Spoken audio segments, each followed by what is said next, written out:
ആരാതെ? സണ്ണിച്ചായ, ഇത് ഞാനാ, സജിമോനാ.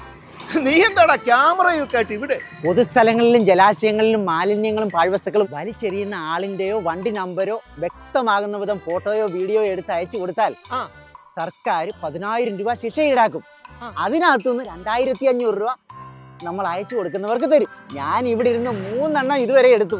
സണ്ണിച്ചായം വല്ലതും മാലിന്യം വലിച്ചെറിയാൻ വന്നതാണോ? ഞാനല്ലേടാ ഇവിടുന്ന് മാലിന്യം നീക്കണമെന്നും പറഞ്ഞു നാട്ടുകാരെയും കൂട്ടി മുനിസിപ്പാലിറ്റിയിലോട്ടും മാർച്ച് നടത്തിയത്. അത് കഴിഞ്ഞപ്പോഴാ ഇവിടെ ഇങ്ങനെ ഒരു സ്ഥലം ഉണ്ടെന്ന് മനസ്സിലാക്കിയിട്ട് അവിടെ ഇവിടെയും കിടക്കുന്നവരെല്ലാം സർവ്വ മാലിന്യങ്ങളും ഇവിടെ കൊണ്ട് തള്ളാൻ തുടങ്ങിയത്. അറിയാവോ? നേരത്തെ നാറ്റം മാത്രം സഹിച്ചാൽ മതിയായിരുന്നു. ഇപ്പൊ തെരുവ് പട്ടികളുടെയും ശല്യവാ.